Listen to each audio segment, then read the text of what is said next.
এই চ্যাপ্টারে আমরা পড়ব জনপদ সম্পর্কে। জনপদ কি?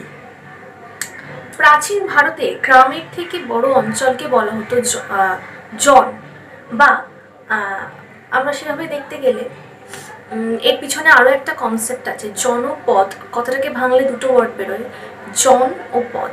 জন মানে তোমরা জানো মানুষজন, জনগণ, বা আমরা বলি জনগণমন। তো সে মানুষজন, মানব গোষ্ঠী বসবাসের জন্য যেখানে পা রাখতো সেটাই হতো নাকি জনপদ। একটা জন অবভিয়াসলি একটা গ্রামের থেকে বড় হতো, সেই জনকে কেন্দ্র করেই তৈরি হয়েছিল ছোট ছোট ছোট ছোট রাজ্য। এই জন শব্দ থেকেই জনপদ কথাটা এসেছে। আর যেমন এর পিছনে আর একটা মতবাদও রয়েছে, মানুষ বা সাধারণ জনগণ যেখানে বসবাস করতো সেটাই হতো জনপদ, অর্থাৎ জনগণ যেখানে পা রাখেন বা পা বা পদ রাখেন সেটাই জনপদ। একটা জন অবভিয়াসলি একটা গ্রামের থেকে সাইজে বড় হতো এবং ছোট ছোট ছোট ছোট কতগুলো জন মিলিয়ে তৈরি হতো জনপদ।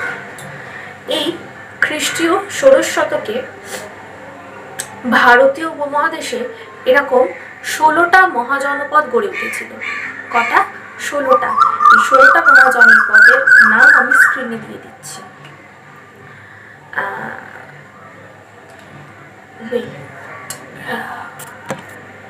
এই 16টি মহাজনপদ হচ্ছে অবন্তী, অসমক, অঙ্গ, কম্বোজ, কাশী, কুরু, কোশল, চেদি, বজ্জি বা ব্রিজি, বৎস, পাঞ্চাল, মগধ, মৎস্য বা মৎস্য, মল্ল, সুরসেন এবং গান্ধার। তো এই 16টা মহাজনপদের কথা আমরা পাই। গোটা ভারতবর্ষে সে সময় শক্তিশালী এই 16টি মহাজনপদ ছিল। কিন্তু এই 16টি মহাজনপদের মধ্যে প্রায়শই নিজেদের মধ্যে যুদ্ধ লেগে থাকতো। প্রত্যেকেই কিন্তু নিজ নিজ মহিমা বজায় রাখতে পারেননি, এবং এর ঝগড়া বিবাদের ফলে মহাজনপদগুলি কোনোটা একটা অঞ্চল অন্য অঞ্চলের প্রধান দখল করে নিল। এইভাবে চলতে চলতে অবশেষে 4টে মহাজনপদ এসে পৌঁছায়, অবন্তী, বৎস, কোশল, মগধ। এবং এই 4টে মহাজনপদের মধ্যেও মগধ ছিল সর্বেসর্বা। আচ্ছা, শেষ পর্যন্ত মগধই হয়ে ওঠে সব থেকে বেশি শক্তিশালী। তোমরা যে খাতা নিয়ে বসে আছো সবার আগে সেখানে 16টা মহাজনপদের নাম লিখবে। নাম লেখো, এক্ষুনি লেখো, ভিডিওটাকে পজ করে হলেও লেখো, এবং তারপর লিখবে মগধ হলো বা মগধ ছিল এই 16টি মহাজনপদের মধ্যে সর্বাপেক্ষা শক্তিশালী মহাজনপদ। এই 16টি মহাজনপদের মধ্যে বেশিরভাগই ছিল মধ্য এবং উত্তর ভারত অঞ্চলে। কেবল দক্ষিণ ভারতে একটাই মাত্র মহাজনপদ ছিল, অসমক। তোমরা খাতায় অবশ্যই এটা নেক্সট পয়েন্ট করে লিখে রাখবে এবং বা বইতেও আন্ডারলাইন করে রাখতে পারো। এবং এই মহাজনপদগুলো তৈরি হয়েছিল গঙ্গা যমুনা উপত্যকাকে ভিত্তি করেই। কারণ এর অনেক, তোমরা যারা নদীর পাশে যদি আমরা একটা সভ্যতা গড়ে তুলি তাহলে সেখানে নদী থেকে অনেক সুযোগ সুবিধা আমরা পেতে পারি। বিরাট গঙ্গা উপত্যকা ছিল, বিশাল সমতল অঞ্চল, ফলে রাজ্য জয়ের ক্ষেত্রে কোনো রকম কোনো প্রাকৃতিক বাধা ছিল না।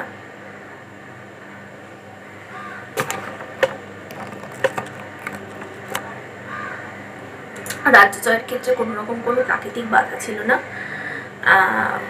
এবং যথেষ্ট বৃষ্টি হওয়ার ফলে পলিমাটির জমি ছিল খুব উর্বর, এবং তার পাশাপাশি গভীর বন ছিল। বন থেকে হাতি, ঘোড়া সমস্ত যুদ্ধের জন্য আনানো যেত। যেহেতু গঙ্গার পাশের অঞ্চল, তাই প্রচণ্ড উর্বর, চাষবাস খুব ভালো হতো। ফলে সাধারণ জনগণ প্রধানকে কর দিতে পারত খুব ভালো। নদীপথে যাতায়াত করারও সুবিধা ছিল। এই সমস্ত নানা কারণে এই অঞ্চলের মহাজনপদগুলি প্রচণ্ড শক্তিশালী হয়ে ওঠে। তা এবার আমরা জানি যে এই মহাজনপদগুলি শাসন ব্যবস্থা কেমন ছিল। অধিকাংশ মহাজনপদেই, প্রথমত জেনে রাখো, এই মহাজনপদগুলো দুটো ভাগে ভাগ ছিল। খাতায় লেখো মাঝখানে মহাজনপদ, এবং সেখান থেকে সেটাকে দুটো পার্টে ডিভাইড করো। প্রথমটা ছিল রাজতান্ত্রিক, অর্থাৎ সেখানে রাজতান্ত্রিক অর্থাৎ শাসন চলত রাজার, রাজা সেই অঞ্চলকে নিজের আয়ত্তে রাখতেন। এবং অপরটা হচ্ছে অরাজতান্ত্রিক বা গণরাজ্য, অর্থাৎ সেখানে কিন্তু রাজার কোনো রকম কোনো শাসন চলতো না, সেগুলিকে বলা হতো, তাই সেগুলিকে বলা হতো গণরাজ্য। গণরাজ্যগুলির মধ্যে গুরুত্বপূর্ণ দুটো গণরাজ্য হচ্ছে মল্ল এবং বৃজি বা বজ্জি। সাধারণভাবে গণরাজ্যগুলোতে এক একটা উপজাতি বাস করত, তারা নিজেরাই অরাজতান্ত্রিক শাসন বজায় রেখেছিল, অর্থাৎ কোনো রকম নিয়ম মানে প্রপারলি কোনো ধারা বজায় না রেখে বা নিয়ম শৃঙ্খলাকে ফলো না করে নিজেদের ইচ্ছে মতো গোটা অঞ্চলে বাস করা এবং নিজেদের ইচ্ছে মতোই জীবনযাপন করা, কোনো রাজার রাজত্ব বা রাজশাসন তারা ফলো করতো না। এই গণরাজ্যগুলো সবাই মিলে আলাপ আলোচনার মধ্যেই ঠিক করা হতো যে কি করতে হবে বা কি সিদ্ধান্ত নেওয়া হবে। অবশ্য নারী এবং দাসেরা এই আলোচনায় কোনো রকম অংশ নিতে পারতেন না। অপরপক্ষে রাজতান্ত্রিক মহাজনপদগুলি কিন্তু এই গণরাজ্যগুলিকে সবসময় দখলে রাখতে চাইত। গণরাজ্যগুলির মধ্যে 3টি রাজ্য স্বাধীনই থেকে গিয়েছিল, বজ্জিদের রাজ্য এবং মল্লদের 2টি রাজ্য, পাবা ও কুশিনারা। এটাও কিন্তু নোট করে রাখো। এদের মধ্যে বজ্জিরাই শক্তিশালী ছিল বেশি। বজ্জিদের মহাজনপদ ছিল মগধের খুব কাছে। বজ্জিদের শাসন ক্ষমতা কয়েকটি গোষ্ঠীর হাতে ছিল। আচ্ছা, আমরা একটু তার আগে রাজতান্ত্রিক মহাজনপদগুলো কিভাবে চলতো জেনে নিই। আচ্ছা, রাজতান্ত্রিক রাজ্যগুলোতে শাসন ব্যবস্থা সবার উপরে ছিলেন রাজা। রাজা বিশেষ কোনো বংশের সদস্য ছিলেন না, যে বংশ বছরের পর বছর রাজত্ব করতে পারবে। তাই একসময় তাদের হারিয়ে আবার অন্য কোনো বংশের রাজা গিয়ে সেই জায়গায় রাজা হতে পারতেন এবং জমি জরিপ করে জনগণের কাছ থেকে যে টাকা আদায় করা হতো সেই টাকাতেই রাজশাসন চলতো। এরকম একটি রাজতান্ত্রিক মহাজনপদ ছিল মগধ, যার কথা তোমরা আগে শুনেছ। মগধ ছিল সর্বাপেক্ষা শক্তিশালী মহাজনপদ। মগধের প্রথমে রাজধানী ছিল রাজগৃহ, পরবর্তীকালে মগধের রাজধানী হয়ে যায় পাটলিপুত্র। আচ্ছা, মগধ পুরোপুরিভাবে নদী পাহাড় দিয়ে ঘেরা একটা এলাকা ছিল, ফলে বাইরের শত্রুর সহজে মগধে আক্রমণ করতে পারত না। এবং গঙ্গা নদীর পলিমাটি ওই অঞ্চলে কৃষি জমিকে এতটাই উর্বর করে রেখেছিল যে প্রচণ্ড ভালো চাষবাস হতো সেই অঞ্চলে। এছাড়াও ঘন বনগুলো থেকে অনেক হাতি পাওয়া যেত, যা যুদ্ধের সময় কাজে লাগতো। এই হাতিগুলো রাজারা যুদ্ধে ব্যবহার করতেন। পাশাপাশি অনেক তামা ও লোহার খনিও এই অঞ্চলে ছিল, ফলে অস্ত্রশস্ত্র খুব সহজেই নিজেদের এলাকা থেকেই নিজেরা তৈরি করে নিতে পারত। আচ্ছা, আমরা ছিলাম এর আগে গণরাজ্যর কথা আমরা জানলাম। আচ্ছা, এই বজ্জিদের কথা আমরা পড়লাম। বজ্জি গৌতম বুদ্ধের সময়, সেই সময় গৌতম বুদ্ধের উত্থান হয়, তোমরা জানো। বৌদ্ধ ধর্মের সূচনা করেছিলেন গৌতম বুদ্ধ এবং গৌতম বুদ্ধদেব নিজে এই বজ্জিদের খুব সম্মান করতেন। বজ্জিদের রাজধানীর নাম হচ্ছে Vaishali. Point to be noted, note করে নাও। বৈশালীর আশেপাশে যে সমস্ত বজ্জি থাকতো তাদেরকে বলা হতো লিচ্ছবি। আচ্ছা, গৌতম বুদ্ধ এদের বজ্জিদের ঠিকভাবে প্রপারলি একটা আদর্শ জীবন যাপন করার জন্য কতগুলি নিয়মের কথা বলেছিলেন। তো বজ্জিদের তিনি কয়েকটি নিয়মে বাঁধতে চেষ্টা করেছিলেন।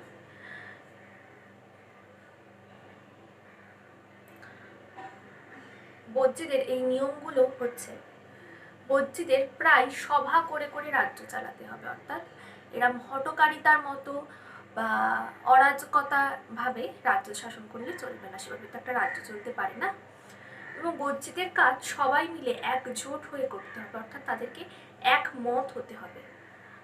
বজ্জিদের নিজেদের বানানো আইন, তাদের একটা আইন থাকবে এবং সেই আইন অনুযায়ী তারা যেন সকলের জন্য আইন সমান রেখে সে আইনের পথে চলে। এবং বজ্জি সমাজে বয়স্ক মানুষদের কথা অবশ্যই শুনে চলতে হবে, কারণ বয়স্ক মানুষরা জেনারেলি প্রচণ্ড এক্সপিরিয়েন্সড হন। তো সুতরাং তারা তাদের এক্সপিরিয়েন্স দিয়ে বা তাদের এই দীর্ঘ জীবনের শিক্ষা দিয়ে তাদের অনেক মতাদর্শ দিতে পারবেন।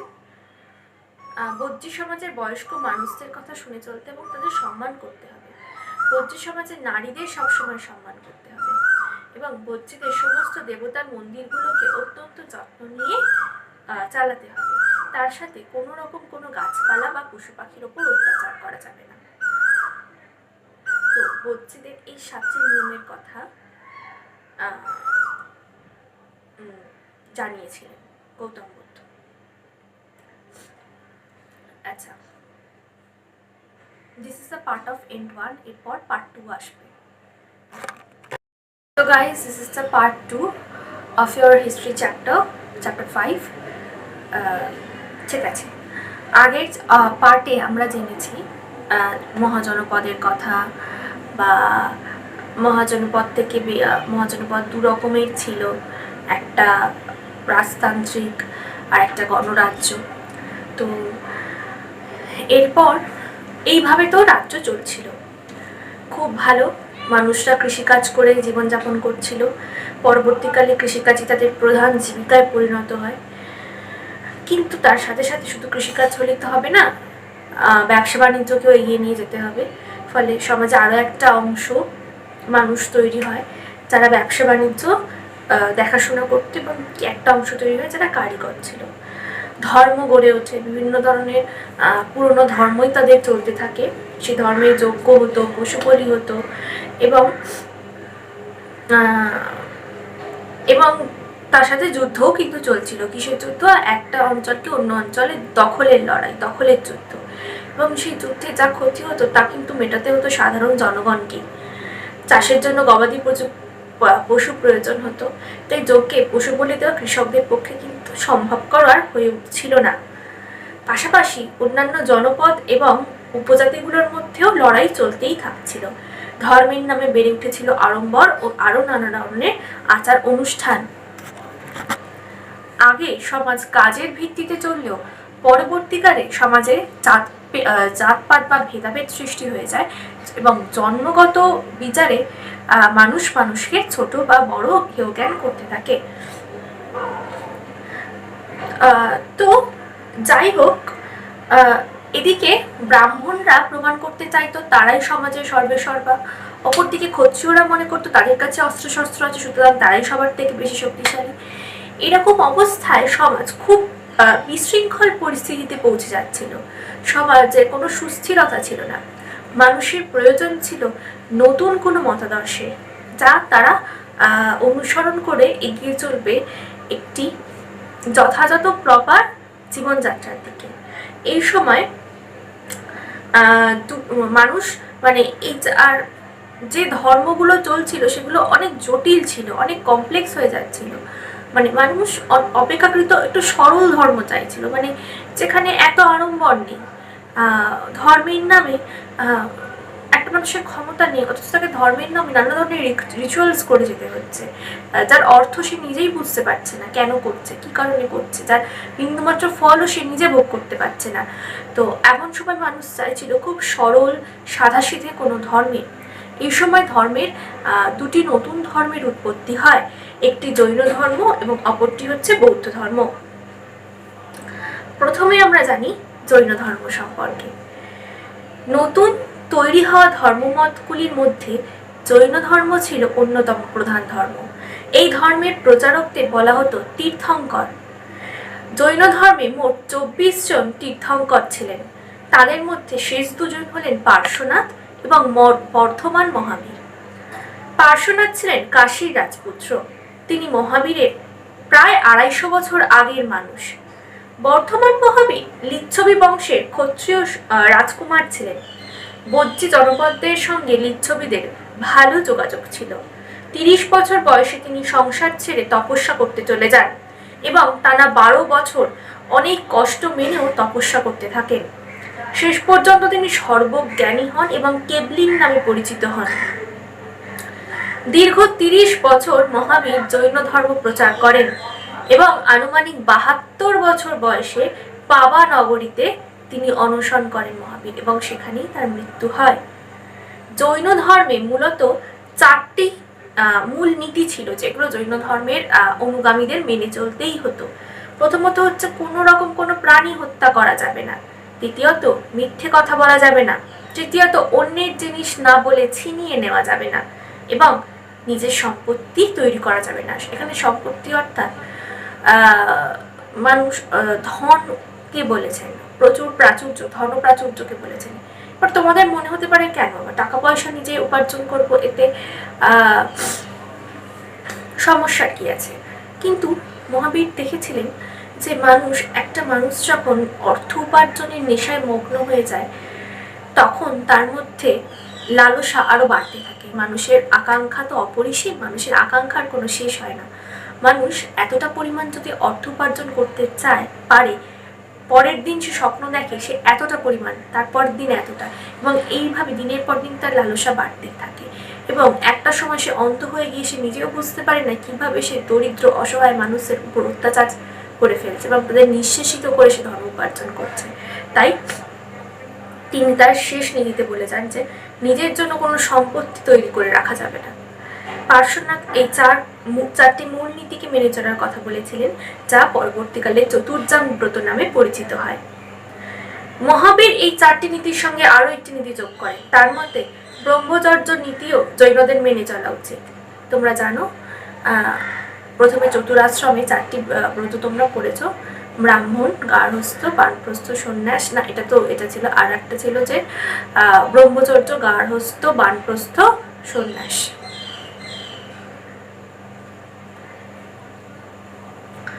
আচ্ছা, গোড়ার দিকে জৈন ধর্ম মগধ, বিদেহ, কোশল, অঙ্গরাজ্য আর মধ্যে জনপ্রিয় ছিল। মধ্যযুগে, মৌর্য যুগে জৈনদের প্রভাব বাড়তে থাকে। জানা যায় চন্দ্রগুপ্ত মৌর্য শেষ জীবনে নাকি জৈন হয়ে গিয়েছিলেন। পরে ওড়িশা থেকে মথুরা পর্যন্ত জৈন ধর্ম ছড়িয়ে পড়েছিল। জৈন ধর্মের মূল উপদেশ 12টি ভাগে সাজানো ছিল। এই 12টি ভাগকে এক একটি অঙ্গ বলা হয়, অর্থাৎ টোটাল 12টি অঙ্গ ছিল। সংখ্যায় 12টি বলে এগুলিকে একসঙ্গে দ্বাদশ অঙ্গ বলা হয়। চন্দ্রগুপ্ত মৌর্যের শাসনের শেষ দিকে এক ভয়ানক দুর্ভিক্ষ এসেছিল। সেই সময় অনেক জৈন সন্ন্যাসী উত্তর পূর্ব ভারত থেকে দক্ষিণাত্যে চলে যান। ওই চলে যাওয়ার থেকেই জৈনদের মধ্যে জৈন ধর্মে দুটো ভাগে ভাগ হয়ে যায়। দাক্ষিণাত্যে চলে যাওয়া জৈন সন্ন্যাসীদের নেতা ছিলেন ভদ্রবাহু, নোট করে রাখো, এবং তিনি বর্ধমান মহাবীরের পথকেই কঠোরভাবে মেনে চলতেন। মহাবীরের মতোই ভদ্রবাহু ও তার অনুগামীদের কোনো পোশাক পরতেন না। এর জন্য তাদের বলা হয় দিগম্বর। অপরদিকে উত্তর ভারতে থেকে যাওয়া জৈনদের নেতা ছিলেন স্থূলভদ্র। তিনি পার্শ্বনাথের মতো জৈনদের সাদা কাপড় ব্যবহারের পক্ষপাতী ছিলেন। এই জন্য এই জৈন সন্ন্যাসীদের বলা হয় শ্বেতাম্বর। খ্রিস্টীয় প্রথম শতক নাগাদ দিগম্বর ও শ্বেতাম্বরের বিভেদ পরিষ্কার হয়ে যায়, অর্থাৎ যথাযথভাবে দুটো পার্টে আলাদা হয়ে যান তারা। তো এই হচ্ছে আমাদের জৈন ধর্ম। This is the end of this part, guys. The next part will come soon. Welcome students. এই পার্টে আমরা জানবো গৌতম বৌদ্ধ ধর্মের কথা। এর আগের পার্ট 1 এ আমরা জেনেছি মহাজন পদের কথা, পার্ট 2 এ আমরা জেনেছি জৈন ধর্মের কথা। This is the part 3 of this chapter, and today we will learn about the Buddhism বা বৌদ্ধ ধর্ম। গৌতম বুদ্ধের সবার আগে তোমরা জেনে রাখো বৌদ্ধ ধর্মের প্রচারক বা প্রতিষ্ঠাতা হলেন বা প্রবর্তক হলেন গৌতম বুদ্ধ। প্রথম জীবনে তার নাম ছিল সিদ্ধার্থ। নেপালে তরাই অঞ্চলে কপিলাবস্তু শাক্য বংশে সিদ্ধার্থের জন্ম হয়।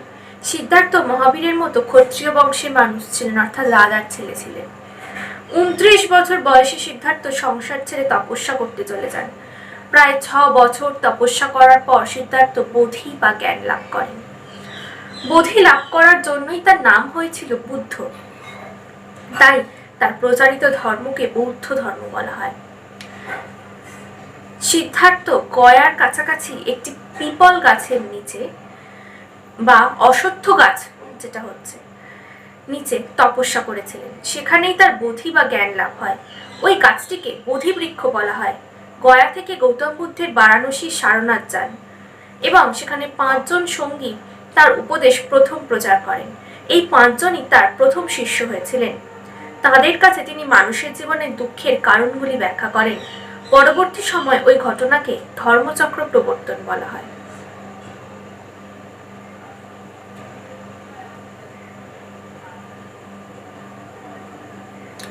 বুদ্ধদেব শিষ্যদের কাছে ব্যাখ্যা করেছিলেন মানুষের দুঃখের কারণ, মানুষ দুঃখ পায় কেন, কিভাবে সেই দুঃখ থেকে মুক্তি পাওয়া যায়।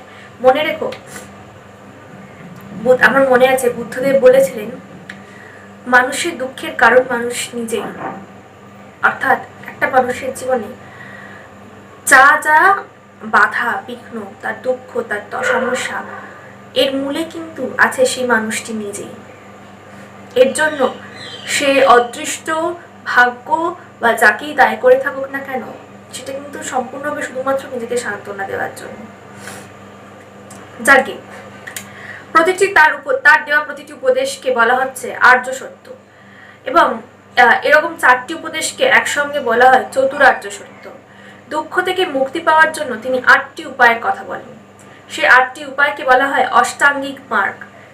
মার্গ মানে পথ, 8টি পথকে একসঙ্গে তাই বলা হচ্ছে অষ্টাঙ্গিক মার্গ। এরপর বুদ্ধদেব রাজগৃহে যান। সেখানে মগধের রাজা বিম্বিসার বুদ্ধের শিষ্য হন। বছরে 8 মাস ঘুরে তার মতামত প্রচার করেন তিনি। কোশল রাজ্যে গৌতম বুদ্ধ টানা 21 বছর ছিলেন।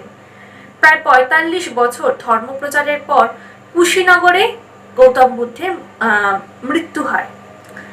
বৌদ্ধ ধর্মের ইতিহাসে বৌদ্ধ ধর্ম সংগীতিগুলি গুরুত্বপূর্ণ ভূমিকা রয়েছে। আচ্ছা, বৌদ্ধদের ধর্মগ্রন্থের নাম হচ্ছে ত্রিপিটক, এবং এই ত্রিপিটক 3টি ভাগে বিভক্ত: সূত্র পিটক, বিনয় পিটক এবং অভিধর্ম পিটক। এছাড়াও যে সমস্ত বৌদ্ধ সংগীতিগুলির কথা আমরা জানতে পারি, তোমাদের বইয়ের পাতা 72-এর শেষাংশে একটি চার্ট দেওয়া রয়েছে, যেখানে 4টি বৌদ্ধ সংগীতি সম্পর্কে আলোচনা করা হয়, যেখানে প্রত্যেকটা সংগীতির আলাদা আলাদা স্থান, আলাদা আলাদা শাসনকাল, আলাদা আলাদা সভাপতি এবং সেই সময়কার গুরুত্বপূর্ণ ঘটনা সম্পর্কে আলোচনা করা হয়েছে। প্রথম সংগীতিতে সূত্র পিটক এবং বিনয় পিটক সংকলন করা হয়েছিল। পরবর্তীকালে দ্বিতীয় সংগীতিতে বৌদ্ধরা থেরবাদী এবং মহাসাঙ্গতিক এই 2 ভাগে ভাগ হয়ে যায়। তৃতীয়তে বৌদ্ধ সঙ্গীর নিয়মগুলো কঠোরভাবে মানার উপরে জোর পড়ে, এবং চতুর্থতে বৌদ্ধ ধর্ম হীনযান ও মহাযান 2টি ভাগে ভাগ হয়ে যায়।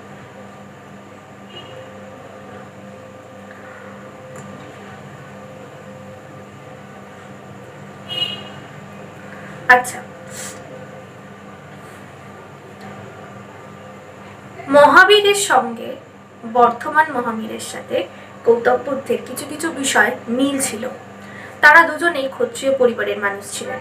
ব্রাহ্মণ্য ধর্মের আচার অনুষ্ঠানের দুজনেই বিরোধিতা করেন, এবং সাধারণ মানুষের জন্য তারা ধর্ম প্রচার করেছিলেন। সবার বোঝার সুবিধার জন্য সরল ভাষা ব্যবহার করেছিলেন। বৌদ্ধ ধর্ম প্রচারের ভাষা ছিল পালি ভাষা, অর্থাৎ ত্রিপিটক কিন্তু পালি ভাষায় রচিত। মহাবীর কঠোর তপস্যার উপরে জোর দিয়েছিলেন।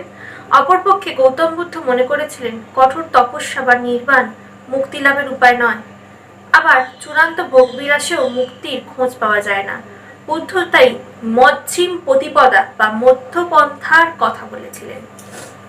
মহাবীর এবং বুদ্ধ দুজনেই ধর্মপ্রচারের জন্য নগরগুলিতে ঘুরে ঘুরে ধর্মপ্রচার করেছিলেন, এবং কারণ নগরে নানা রকমের মানুষকে আমরা একসঙ্গে পাই, অর্থাৎ সেখানে ব্রাহ্মণ, ক্ষত্রিয়, বৈশ্য, শূদ্র, নানা সমাজের নানা স্তরের মানুষকে আমরা এক জায়গায় পাই। ব্রাহ্মণ্য ধর্মে নগরে যাওয়া বা থাকাকে পাপ বলে ধরা হতো, তাই জৈন ও বৌদ্ধ ধর্মে সেই সময় নগরগুলিতেই বেশি ছড়িয়ে পড়েছিল, কারণ ব্রাহ্মণরা মানে নগরের মানুষদের খুব হেয় করতে, বা নগরে থাকাকে সেই সময় পাপ বলে ধরে নেওয়া হতো।